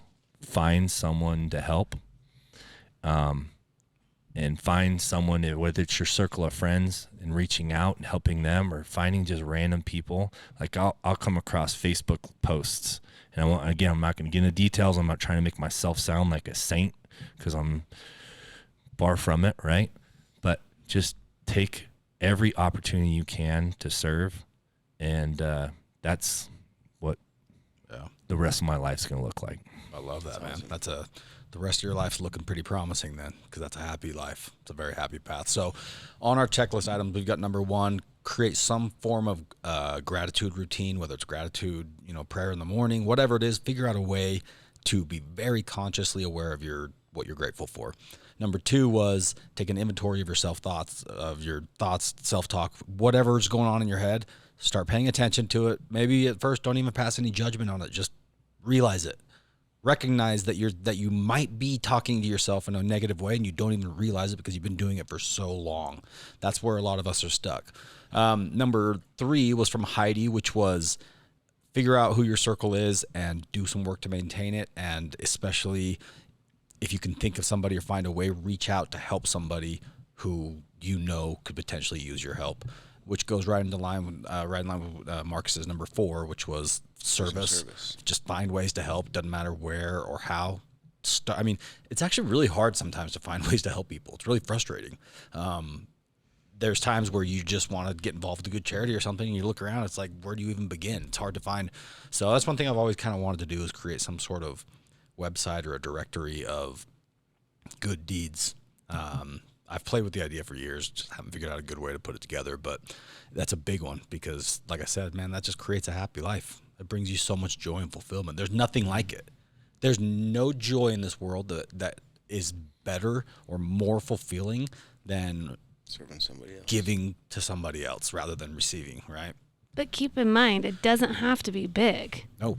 It doesn't you don't have to, I mean, sometimes I think with service, people complicate it. And they want to make it big and they want to make it elaborate. Buy a girl a Diet Coke and say, I hope you have a good day. Yeah. I mean, just as simple as that. Yeah.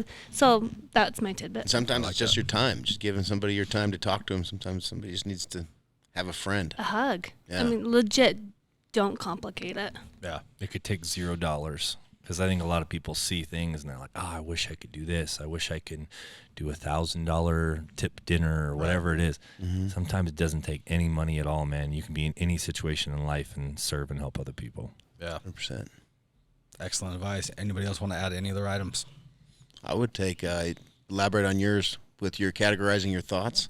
And you already have that positive thought. Every time you said you wouldn't let a negative thought come into your mind, replace it with something positive. You can catch yourself having a negative thought, replace it with that positive thought from this morning, or do an act of service. You gotta act whenever that negative thought comes into your head. That's true, because if you don't, then you have a void there, Yeah. and it's an empty space where any invasive thought can come in, whether it be good or bad. But it could be any one of these checklist items. It could be thinking of somebody else. It could be doing a service. It could be categorizing your thoughts. Just I love it. act on it. That's solid. Hans, any checklist items? Producer Hans? A brighter sweater. I just know I can't text you before 9 now. Yeah, he did say that out loud. Where's Marcus going? He's testing the stairs out. Get my pee bag. Oh, that's right. So that's part of the process. That's part of the world you're living in. Yep. You're carrying around a bag full of your pee. We should have run a tube right down the grate. Oh, yeah, you could just let it rip. I can't. That's right. You don't know. I got to have a bag to let it rip. You have no control over it. No. Well, there's been a couple times I've been able to go, but like. Do you feel the urge, like when you have to pee? Yeah. But it's like it's full. I can't go. You just go and it's just like It just sits there. out of business. Yeah. That's so wild. Out of work, just like my gut. I don't know when I'm full and I don't know when I'm hungry. Like. But you have to. Are you maintaining some sort of diet?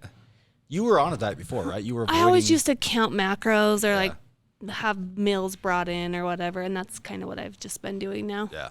Is having meals brought in so I know exactly what I'm eating. Didn't you have a food sensitivity or something? Yeah, I got all sorts of gut issue. Are you okay there? Big guy He's here. coming up the stairs. Anyways. So yeah, this is part of the real life. This is part of the process. But it's something that. What's cool is that's something that you can actually look forward to. Yeah. Being able to use your bladder again, like it's such a small, silly thing, but it's a big thing to these people. I just hope it comes back. Yeah, And it may not. And that's okay because I will have some sort of side effect. right. I don't care if it doesn't come back. I would like it to come back. Yeah. But it's not going to be the end of the world. Yeah. You guys hook up the pee bag and you're we're back in good. business. Yeah, it's I flowing. love that. That's one of my favorite things about doing this podcast is when you get on and you look in like the big popular high profile podcast, it's usually people that are kind of speaking from a platform down to you. Like this is what I did to become successful. This is blah, blah, blah. This is how you get to where I'm at. And I don't ever want to come across like that. I want to come across like we're real people with real problems, just like everybody listening to this. And we're just talking about them. We're talking about just because each of us has had a certain amount of success. Doesn't mean that it doesn't come with a fair share of problems. And so I hope the listeners never think that we're up here on this, podium talking down to you, because these checklist items are literally, I'm giving these to you, Marcus. You're giving these to me. Like Absolutely. This is a conversation between us. This is not a conversation beneficiary up or down of this podcast. Yeah, 100%. So I hope you guys realize that this is just this situation right here at the table with the pee bag just helped me remember that this is real. This is as real as it gets. So that's what I like about it. It's not made up. Regular ass dudes and a We're lady. authentic. And a Well, lady. Rad. maybe Rad. Rad. Regular ass dudes. Hell yeah. Speaking of that, we have a new way for you to submit your. Oh, where was it at? This is just where you say the link below. There's going to be a place where you can submit your own story to join But- us on our podcast if you're a normal ass guy. Is this for the website or for the podcast? Just in the episode. Podcast. What? For the End of the What's podcast. do we have the website yet? Rad. completely built out. about Do I I- have it finalized as far as like what the website name is. So you want me to tell them to do something, but don't tell them where they can go to do it? I just said the link in the bio. Oh, we do have the link. It's ready to go. Yeah. Oh, okay. He's got headphones on. Hey guys, guess what? Got our situation figured out here. We have created a form on our website where you can go and, a lot of people reach out to us and say, hey, I'd love to be on your show. I've had this cool life or this experience or this story. And it's really hard to figure out how to vet through all that. So we're going to simplify the process a little bit. If you feel like you would be a good person on the show, if you have a cool story, if you have something you would like to share that you think would add value to other people's lives, then we'd love to have you on the show. So what you're going to do is go to our website, which the link, what's the website? I think it's just going to be heavychecklist.com. He says, I think, which is why I had to ask, what's the website? Just point. Yeah, there's going to be a link in the show description here, guys. You can click on that. Sorry, the reason why this is not done yet is because we're rapidly growing to make sure that we offer the best podcast experience and that we all stay committed to doing this because it's so helpful for not only us, but everybody who listens. So this is why this is all happening so fast. So there's going to be a link. You're going to click it. You're going to go to the website. We want you to film a 30-second clip, ideally, of who you are. 30 seconds is hard, especially for a long-winded guy like me. I think we're going to get it to hopefully take clips that are longer, but maybe 60 seconds max, a clip talking to us, explaining who you are and what your story is and why you think it'd be valuable to be on the show. And then submit that with your other information on the website, and we will sort through those. And I can't guarantee that we're going to get to everybody, but we would love to talk with as many of you as we possibly can. And I know a lot of you have incredible stories that could change the lives. It's so cool, man. You ever meet people out in public that have experienced the podcast or they engage with it in some way or another? Mostly on Instagram. People will send me messages, but I mean, to be honest, man, I met a lot of really good friends who started just listening to the podcast. Jake Beck. I mean, I could name a handful of them, but it's crazy how many people have told me how like positive this is and how many changes they've made just by listening. I've had a lot of people approach us and talk to about it, but I've seen dudes that like middle-aged dads, my age, come up to me and they're like, dude, I lost 180 pounds. I went from making 40 grand a year. Now I'm making 120 grand a year. I had this conversation with somebody. Justin, jet ski guy, moved from South Africa. Yeah. Justin, the jet ski repair guy, he moved from South Africa, totally changed his life. But I've had some of these wild conversations, and it's this is not me up here saying, look at us go, good for us. This is just me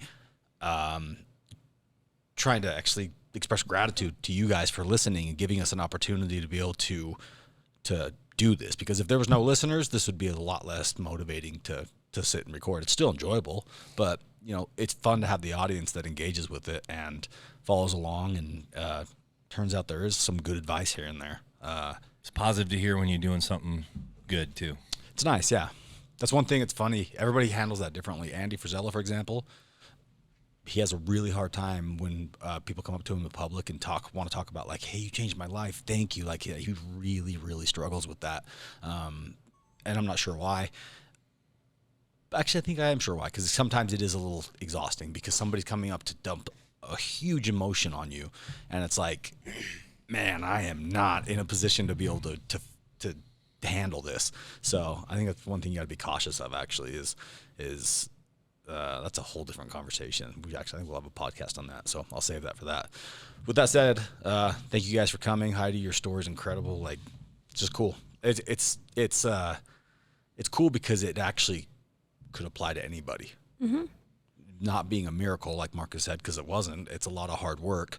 But, I mean, if somebody follows your template of what you've been doing, they can do it. They can. Anyone can do it. You don't have to be paralyzed. You can put hard work in anything you want to put hard work into. You don't have to be poor. You don't have to have a bad relationship. You don't have to be, there's so many things that people don't have to be stuck in. Yep. Just find joy. Yeah, find the little steps. If you could spread that mentality to other people, that's a real miracle. Right? Spread your Oh, thank you. You give me celebration music on top I meant to give you a laugh. Why? I don't know. We got to get those sounds adjusted. Yeah. What was this one do? Birds. Crickets. Oh, crickets. Even worse. It sounded kind of like birds. There you go. The All right, end. ladies and gentlemen, thanks for joining us, and we'll see you on the next one.